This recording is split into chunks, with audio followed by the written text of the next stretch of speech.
kepahaman di dalam hati kita semua. Baik, seperti biasa,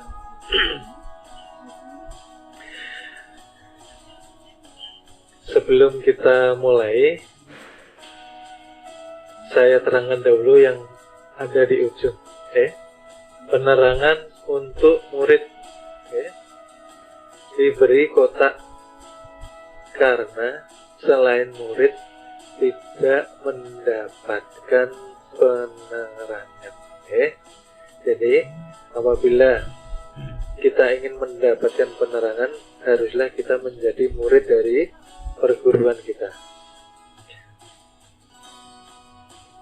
Dan di sini ada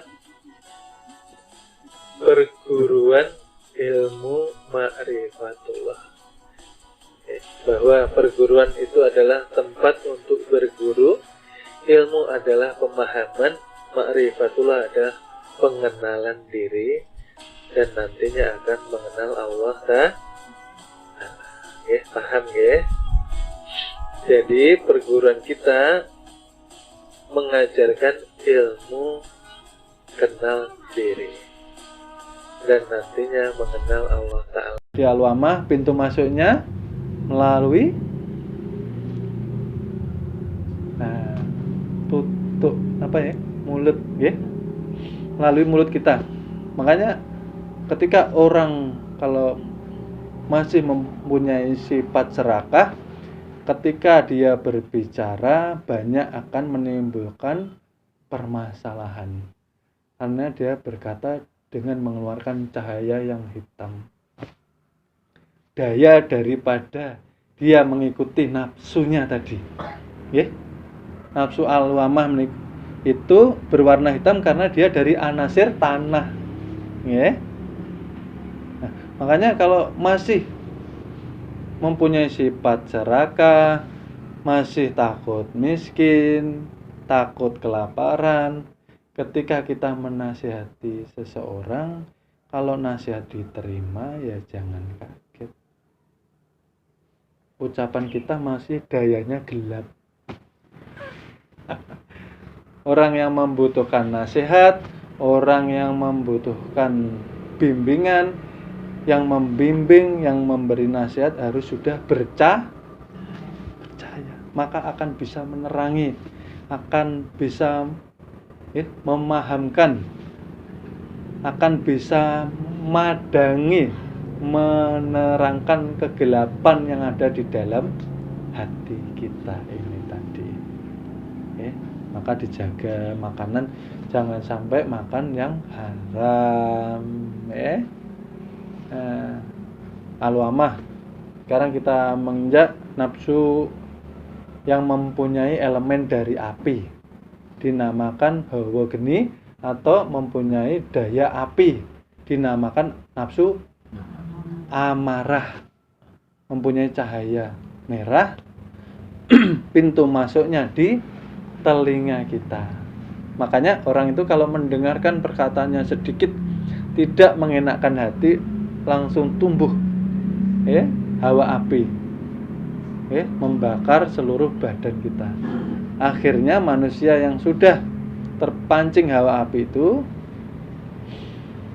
melampiaskan sifat amarah itu tadi, merusak, menyakiti, sampai-sampai membunuh. Setelah berbuat itulah biasanya manusia menyesal, karena ketika berbuat tidak sadar, makanya dikatakan kesetanan. Tidak sadar karena tidak mau mengaji. Makanya di pelajaran dikatakan kunci ilmu sabar harus ikhlas, harus paham itu tadi. Ini telinga Allah membikin untuk mendengarkan kalamnya. Kalamullah itu untuk didengarkan, dimasukkan ke hati, dihayati, dijalankan. Maka akan tumbuh rasa iman takwa, budi pekerti yang luhur.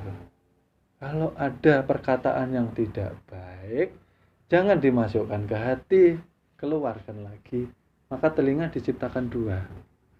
Yang tidak baik keluarkan, yang baik dimasukkan. Itu kewajiban kita. Nah niki umat akhir zaman luar biasa nggih. Sedikit mendengarkan omongan nggih, langsung nggih harga diri saya terinjak-injak. Nggih. Seperti itu. Serumase sing perasaannya kita ini tidak boleh direndahkan. Kita ini tidak boleh dicaci maki. Kita ini tidak boleh tidak dihargai, nggih. Loh, kita ini loh asalnya loh dari anasir apa? Dari tanah. Kita ini memang wajar kalau mau direndahkan, wong kita rendah. Nggih.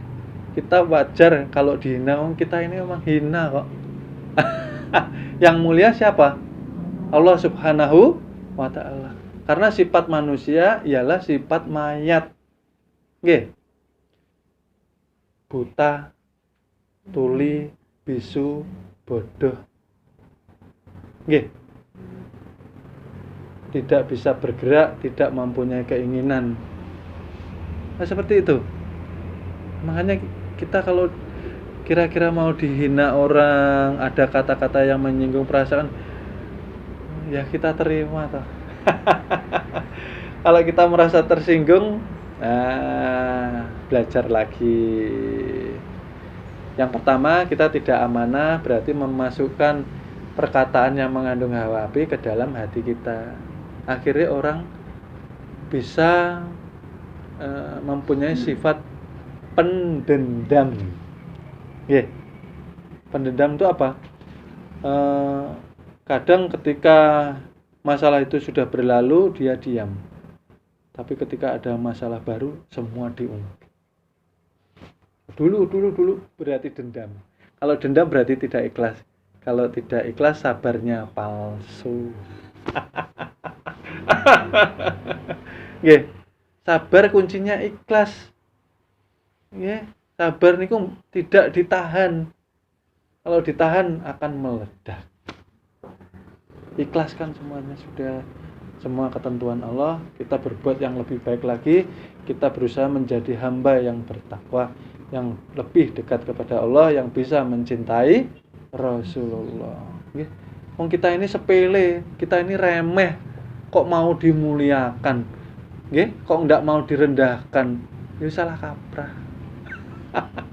Yang wajib dimuliakan, nggih, itu hanyalah Allah. Maka dikatakan yang wajib mendapat pujian hanyalah Allah. Nggih, segala puji hanya milik. Loh, mengakui ndak? Kabarilah sudah diucapkan.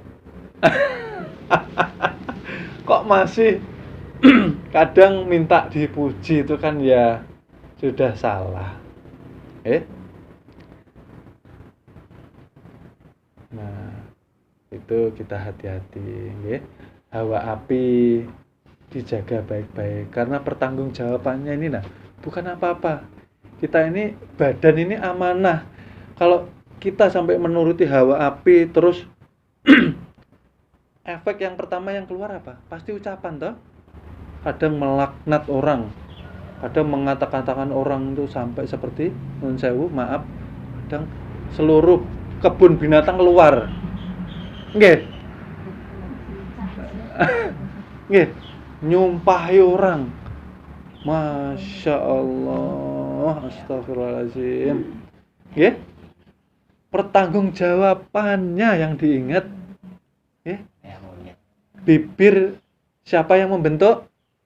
Allah. Nggih. Suara siapa yang menitipkan? Allah. Karena itu kalamullah. Untuk mengucapkan yang serba baik, jangan sampai menyakiti orang. Berkata-kata itu yang menyenangkan orang, menasehati orang, mendoakan orang. Nih, itu amanahnya. Lah kok ini marah, amanah lepas. Hati-hati. Kalau di sini tidak puas, akhirnya bergerak kerja sama tangan. biar. Nggih, hati-hati. Apa tadi dikatakan tangan untuk membantu orang, nggih, meringankan beban orang, banyak berbuat baik. Nggih. Nah, hati-hati. Ucapan sudah dipertanggungjawabkan, tangan sudah dipertanggungjawabkan, kadang masih belum puas kerjasama dengan kaki. Ya, biar kaki pun turut menanggung pertanggungjawaban.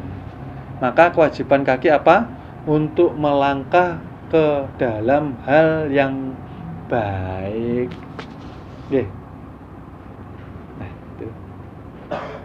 Luar biasa efeknya hawa api ini, hati-hati.